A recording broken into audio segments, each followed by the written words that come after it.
Mais comment se rapprocher d'une femme sans devenir son confident? Parce qu'être son confident, c'est bien loin d'être son amant. On voit ça ensemble aujourd'hui. Bonjour à tous et bienvenue sur Le Coin Séduction d'Alice Bergelac. Je suis Alice Bergelac, votre coach numéro 1 pour comprendre et satisfaire les femmes. Aujourd'hui, je vous propose d'aborder cette question qui m'a été posée en commentaire, cette fois-ci il n'y a pas très longtemps. Merci à toi de l'avoir suggérée, j'espère que tu te reconnaîtras et que cette vidéo t'aidera, si tel est le cas, pour toi ou pour les autres, bien sûr. N'hésitez pas à mettre un petit like sous la vidéo, à vous abonner aussi au passage. Reprenons et commençons par le début. Pourquoi être le confident d'une femme? C'est la pire erreur stratégique que vous puissiez faire. Je pense que certains le savent déjà. C'est parce qu'être son confident, c'est être dans la friend zone. Mais c'est pire que la friend zone, j'oserais dire.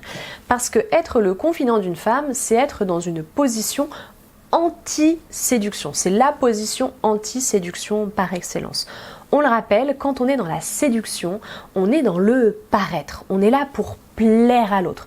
Donc on est aussi dans le bluff. On montre uniquement ses bons côtés et puis on fait en sorte que l'autre ne sache pas ce qui va pas chez nous, ce qui tourne pas rond dans notre tête ou ce qui va pas bien dans notre vie. On fait en sorte que l'autre puisse nous admirer et que l'autre ne voit que les bons côtés. Et puis même sans parler de choses négatives, la séduction, c'est aussi cultiver un petit peu de mystère. C'est permettre à l'autre d'apprendre à nous découvrir. C'est permettre à l'autre de d'abord nous idéaliser et puis se faire petit à petit une idée un petit peu plus réaliste de qui on est et de s'adapter petit à petit. Donc forcément, si vous, là, vous tombez dans le rôle du confident, cette femme-là, vous savez tout d'elle. Et pire, elle sait que vous savez tout d'elle. Parce que là où ça devient compliqué, c'est que, semble-t-il, dites-moi si je me trompe, vous savez tout d'elle et pourtant ça ne vous empêche pas de l'aimer ou de la désirer ou les deux. Vous, ça ne vous dérange pas du tout. Le problème, il va se situer de son côté à elle. Elle n'a pas envie que vous sachiez tout ça d'elle. Si elle doit entrer dans un jeu de séduction avec vous, si elle devait entrer dans un jeu de séduction avec vous, elle n'aurait pas du tout envie que vous ayez déjà tous ces éléments-là. C'est elle que ça dérange en réalité, parce qu'elle sait que vous avez un regard sur elle qui est beaucoup trop réaliste. Elle sait que peut-être aussi, ou en tout cas elle craint, que vous l'ayez jugée à un moment donné. Bref, à vos yeux, elle n'est pas parfaite, ou en tout cas, elle sait qu'elle ne peut pas être parfaite ou qu'elle ne peut pas entretenir l'illusion qu'elle est parfaite à vos yeux. Ça la dérange et rien que pour ça, pas de séduction possible, c'est presque cuit pour vous. Pourquoi je dis presque? Parce que c'est évidemment déjà arrivé que ça n'empêche pas une relation amoureuse de se développer par la suite, mais qu'on se le dise, c'est très rare, c'est dans des cas vraiment particuliers. La plupart du temps, et c'est pour ça que je vous mets en garde, effectivement, ça va être très difficile pour vous de vous sortir de ce rôle pour permettre à cette femme de changer de regard sur vous. Donc, je vous renvoie à la vidéo sur la friend zone là, dans laquelle je vous expliquais pourquoi c'est si important de faire en sorte que d'abord, elle vous regarde différemment. La question pour nous aujourd'hui, ça va être comment faire en sorte de ne pas tomber dans ce rôle-là.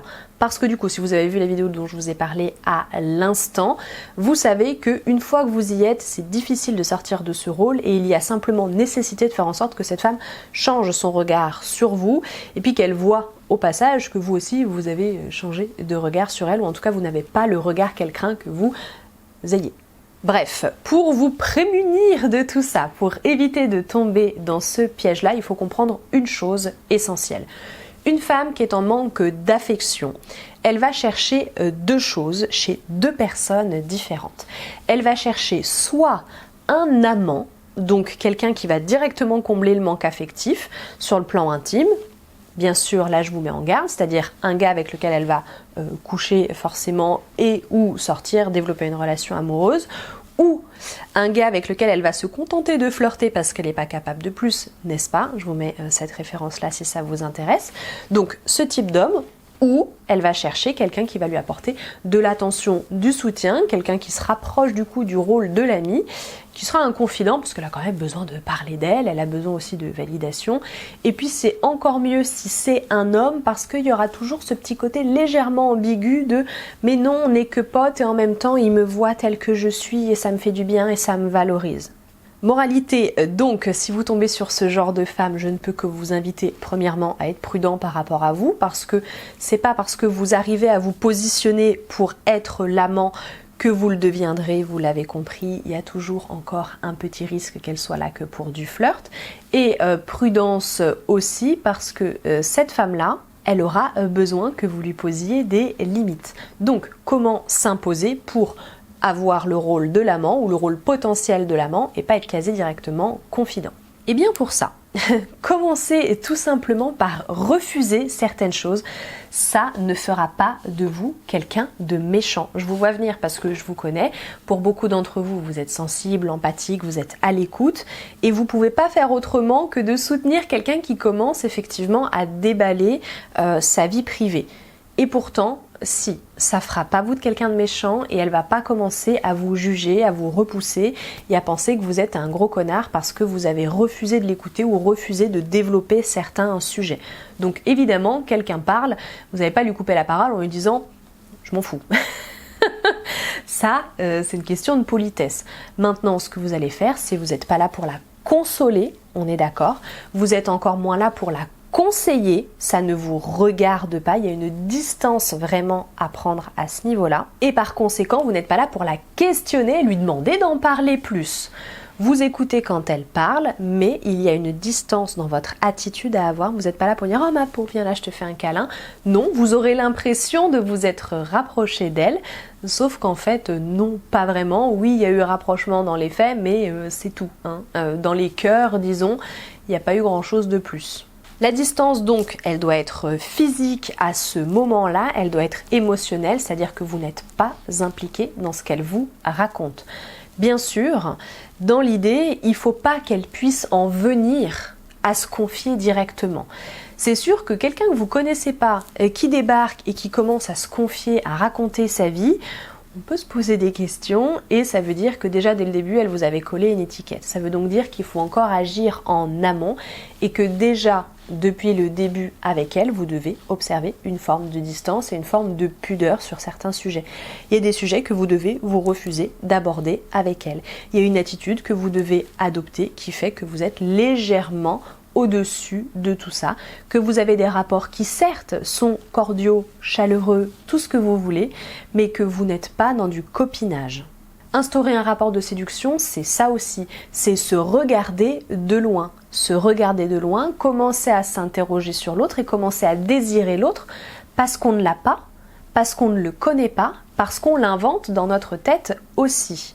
Donc, si dès le début vous êtes dans du copinage, dans du je m'entends bien avec toi, etc., vous risquez très fort de ne pas arriver à reposer de la séduction. Quand je vous parle de pudeur, ça veut donc dire que vous-même, vous êtes quelqu'un de mystérieux. Autrement dit, vous lui parlez pas de vous, vous lui parlez pas spécialement de votre situation non plus. Encore une fois, ça ne vous empêche pas de discuter avec elle et d'être quelqu'un de solaire avec elle. Ça veut simplement dire qu'il y a de la pudeur entre vous. Cette pudeur, elle est nécessaire pour instaurer une forme d'ambiguïté dans une relation. Je le dirai toujours, mais parfois certains ont encore du mal à le comprendre. Quand il y a un léger malaise entre un homme et une femme, c'est parce qu'il y a de la tension sexuelle planquée derrière. Quand il y a 0 malaise, c'est soit parce que vous avez déjà consommé à outrance, soit parce que vous êtes déjà ensemble, soit parce que vous êtes juste potes et qu'il n'y a rien d'autre. Dernier conseil que je pourrais vous donner par rapport à ça, c'est si malheureusement vous voyez qu'elle veut forcer ce trait-là, bien sûr, il n'est pas question de lui dire « Non mais moi je suis pas ton confident », qui est une chose hyper violente et qui là va ruiner vos chances sur absolument tous les plans. Il est simplement question donc d'écouter certes poliment mais de rapidement dévier. Dévier en lui montrant que ce qu'elle vous dit vous avez écouté et tiens ça vous fait penser à autre chose de beaucoup plus agréable, tu vois. Donc l'idée c'est vraiment de montrer que en fait vous là parler des problèmes, parler de choses un peu vraiment désagréables, c'est pas votre truc, vous voulez pas de ça, vous voulez être la fameuse source de plaisir dont je vous parle si souvent. Autrement dit, quand elle vient vous voir et que ça va pas, vous recadrez, vous déviez, vous parlez d'autres choses, de sujets plus agréables, vous éventuellement la divertissez, vous proposez quelque chose, vous rebondissez dessus. Elle te dit ah ça va pas fort en ce moment. bah viens on sort, voilà, solution directe. C'est pas ah bah pourquoi ça va pas, etc. Pardon pour la caricature, mais vous avez compris. Bref, si on doit résumer tout ce que je vous dis là, si vous voulez éviter de tomber dans le piège du confident, ce n'est ni plus ni moins que de la sexualisation. La fameuse, on y revient toujours et je suis désolée pour ça, il y a une playlist, il y a la formation si jamais ça vous intéresse qui est complète, vous pourrez voir tous les modules, etc.